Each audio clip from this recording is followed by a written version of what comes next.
Hey y'all. This evening I want to discuss what I learned from the book of Ruth. I did Ruth, the first chapter.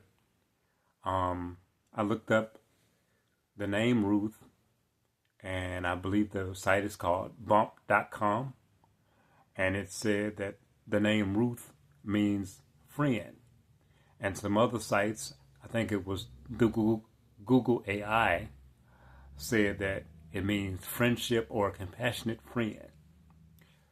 So, with the book of Ruth, the first chapter starts off at a critical time. They're in Bethlehem and there's a famine. So they go to the land of Moab. Ruth, her husband, and her two sons. And when they get to Moab, her husband, Elimelech, dies. And then the sons take wives from the Moabites. So one name is Orpah and the other name is Ruth. And in about a 10-year span, she loses her two sons. So in the first chapter of the book of Ruth, Naomi has lost her husband and her two sons. So it's just the women, the mother-in-law and the two daughter-in-laws. And so she tells them to return back to their place, to their people. And they both tell her, say, no, we want to stay with you. And then she tells them basically, say, I'm too old for a husband. And if I get married tonight, are you going to wait till my sons grow up to marry them again? To marry?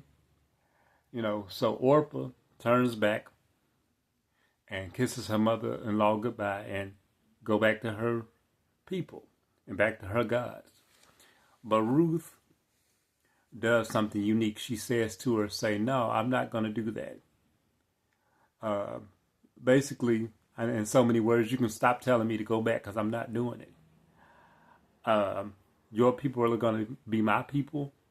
Wherever you lodge, I'm going to lodge. Your gods are going to be my God. Where you lay, wherever you're buried, I'm going to be buried. And that got me to thinking, is my life, or Lord, let me live a life to somebody decides, hey, you got something special. You got something that I need. Your life has touched mine in such a way that I want to leave everything that I know. And that's what happened with Ruth.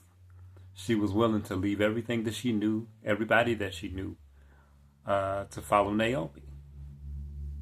And what's unique about this is she decides to go with Naomi back to Bethlehem because I think that they heard about there were food there, or God had blessed them there in the homeland. So as they returned, I believe it was at the barley season, I believe it was. And a thing that caught my attention is that Ruth really, to me, had nothing to gain by going back with Naomi. She's going to a new place where she really doesn't know anybody.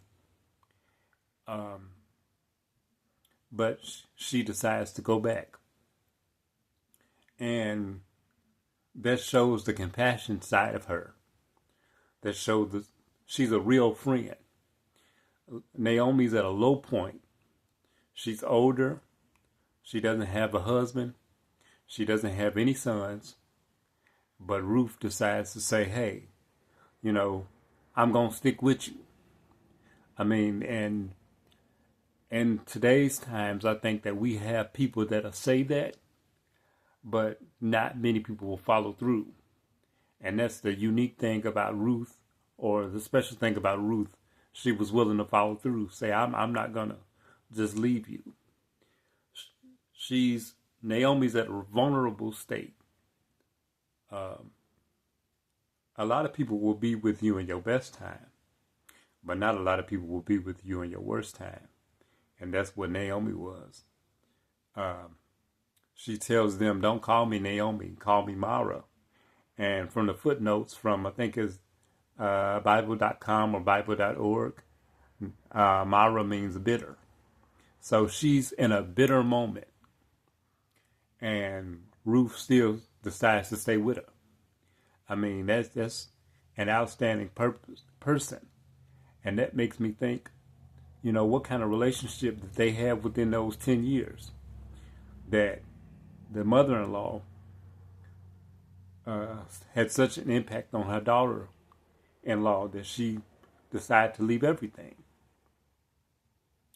And with the different things today, I think about that.